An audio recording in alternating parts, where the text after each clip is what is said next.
Hey everyone, I hope you're doing well and staying safe during this time. If you're new here, welcome to the channel. Like I said, thank you so much for checking me out. If you haven't done so, please make sure to hit that subscribe button just right below the video. Cool, thank you so much. I really do appreciate it. And if you're returning, welcome back. Thanks again for your support. I truly do appreciate having you here. Ripple gains edge versus the SEC?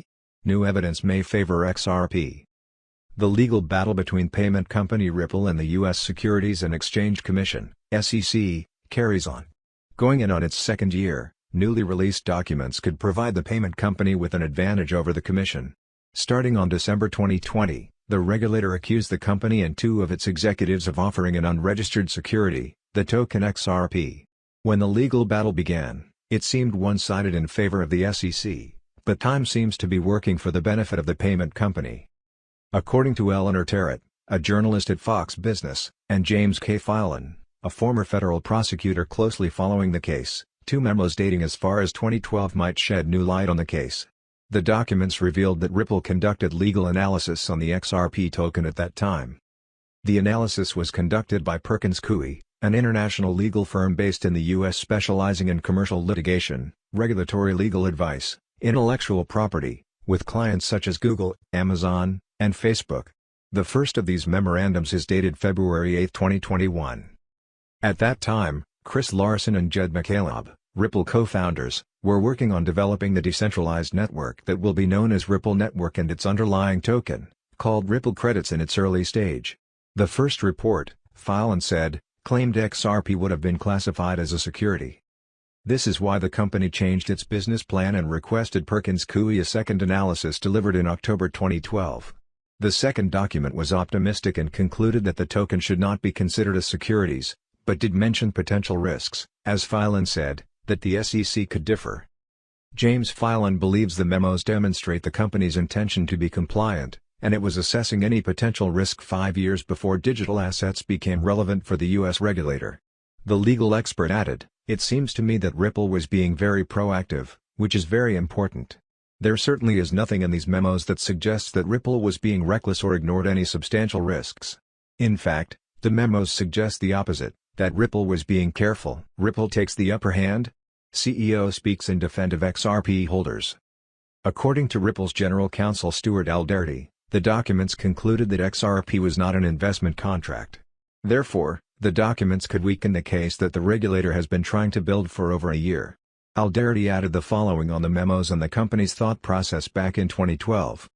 The fact that Ripple had the foresight to seek legal advice from a prominent firm in 2012, in the absence of clear case law and 5 years before the SEC even started talking about digital assets, should be applauded. Brad Garlinghouse, CEO at Ripple and one of the accused by the SEC, said the following regarding the recent documents that came to light. "The truth is out for everyone to read. What we see is that the SEC waited 8 years to decide they disagreed with this analysis, decimating thousands and thousands of XRP holders, who they purport to protect, in the process. So much for being mission-driven." Additional comments from Gabriel Shapiro, General Counsel at Delphi Digital Labs, weigh in on the memos. The legal expert believes similar documents would be unlikely to arrive at the same conclusion as the legal and regulatory landscape changed. XRP investors seem to be positively reacting to recent developments. As larger cryptocurrencies take a beating in lower time frames, the sixth crypto by market cap trades at 83 cents with a 9% and 9.6% profit in the last day and 7 days, respectively. Ripple CEO claims truth is out after opening of 2012 legal documents. Disclaimer: the opinion expressed here is not investment advice, it is provided for informational purposes only. It does not necessarily reflect the opinion of you today. Every investment and all trading involves risk, so you should always perform your own research prior to making decisions. We do not recommend investing money you cannot afford to lose.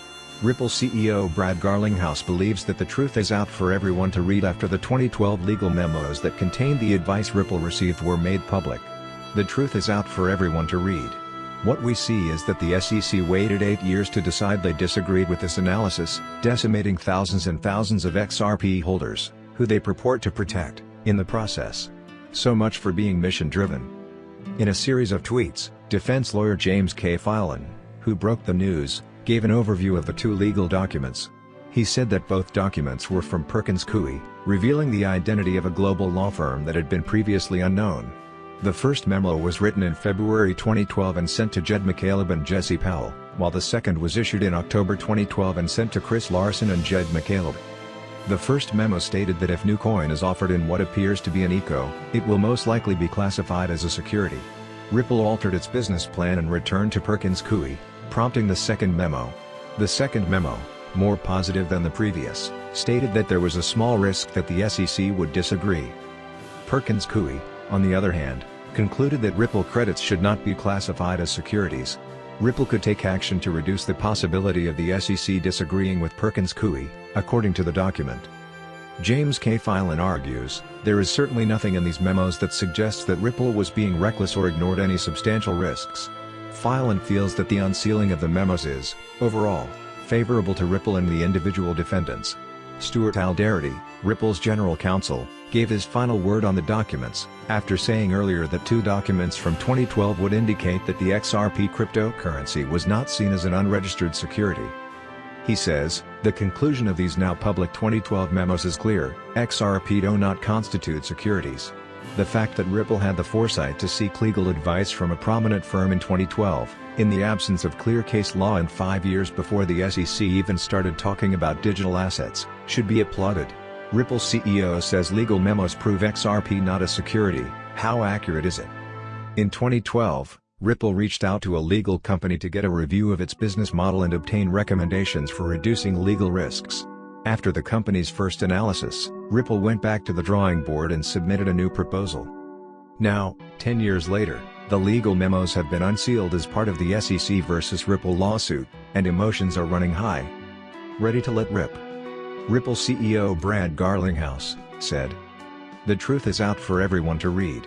What we see is that the SEC waited 8 years to decide they disagreed with this analysis, decimating thousands and thousands of XRP holders, who they purport to protect, in the process.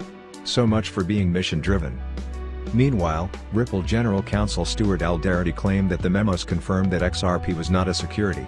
Furthermore, he added, the fact that Ripple had the foresight to seek legal advice from a prominent firm in 2012, in the absence of clear case law and 5 years before the SEC even started talking about digital assets, should be applauded.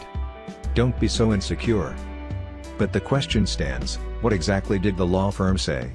Perkins Coie, which even the SEC called reputable, stated, although we believe that a compelling argument can be made that Ripple credits do not constitute securities under the federal securities laws, given the lack of applicable case law, we believe that there is some risk, albeit small, that the Securities and Exchange Commission, SEC, disagrees with our analysis.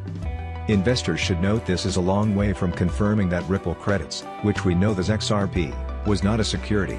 In fact, this is where the problem lies. While Ripple execs defend XRP, the SEC has claimed that Ripple ignored several recommendations by the legal firm in order to raise hundreds of millions of dollars to fund its operations. To be, security, or not to be? On Fox Business News, former CFTC Chairman Chris Giancarlo was asked for his take on whether XRP was a security or not. For his part, Giancarlo made it clear that he thought XRP was not a security, based on a past legal review applying CFTC standards. About regulation, he said, "We need Congress to step in, and in a bipartisan, and it must be bipartisan so it stands the test of time, in a bipartisan manner, establish a regime to regulate this new development." I'm your guy. I will keep you posted. I'm your advocate. I'll be back on a daily basis, usually multiple times per day, with these videos to keep you updated with everything going on. So, I hope you enjoyed the video. If you haven't done so, make sure to hit that subscribe button. Feel free to share any of my videos with your friends, family, social media, or anybody who may care to listen. Thanks so much for your continued support. I'm always here for you. I want to help you through this time. So thank you so much for continuing to choose me. Enjoy your day, stay safe, and I'll catch you again probably in a couple hours. Thanks, everybody. See you later.